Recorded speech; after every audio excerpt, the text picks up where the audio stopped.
Okay, this is me against my King Master chess computer on level 72. I'm white. What I'm going to show you here is a trap in the Ruy Lopez opening. So we'll start out here.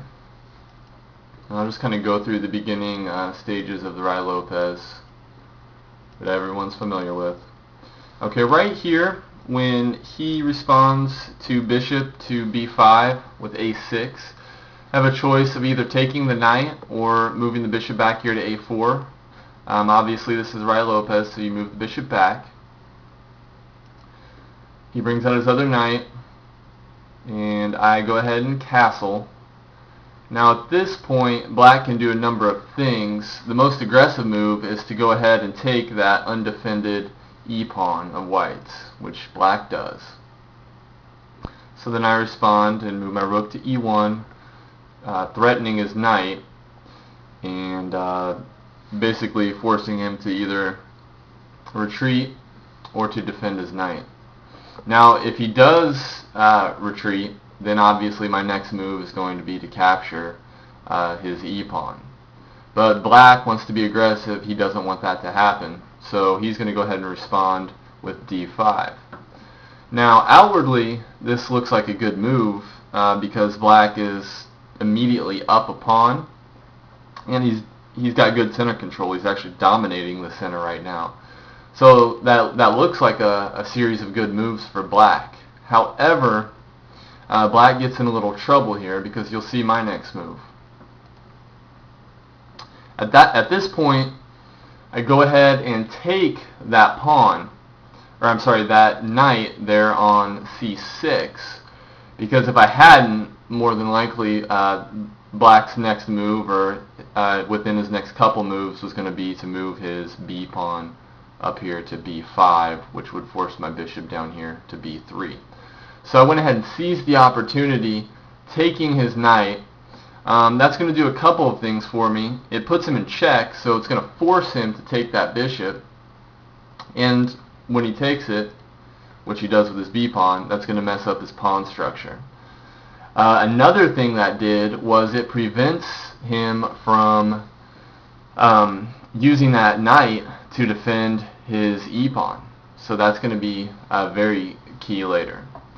My next move at this point is just going to be to get his knight out of there, which I do with my pawn.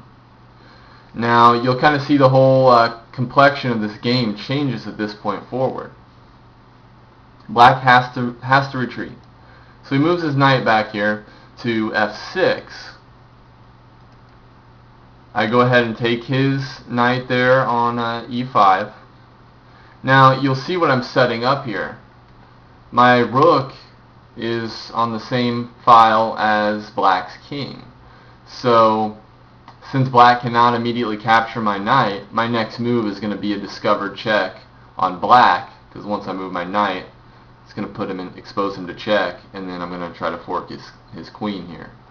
So black immediately got into trouble by getting overly aggressive, seizing that pawn early.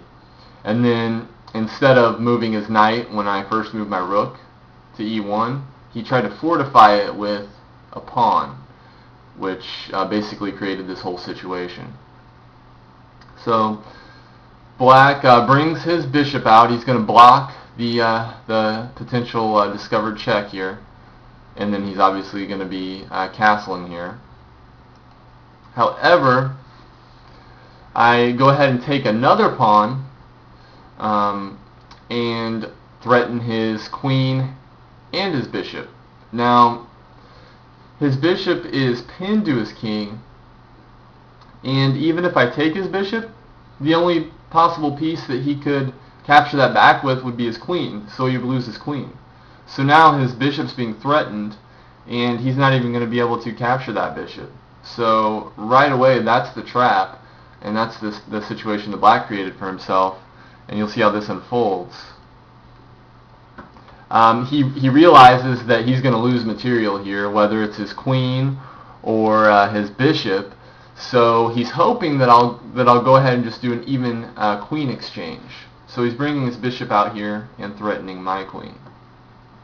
Now even if I accepted that, and we do swap queens, I'll still be up a pawn because I did capture 2 pawns with my knight.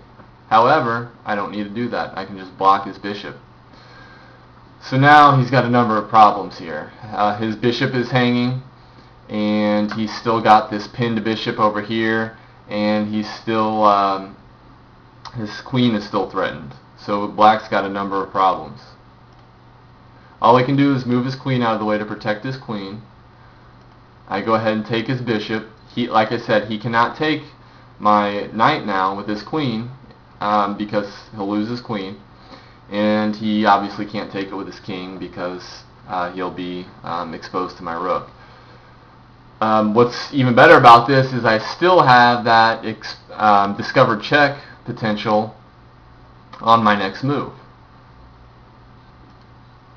Black moves his queen, puts me in check. That's not really going to do anything.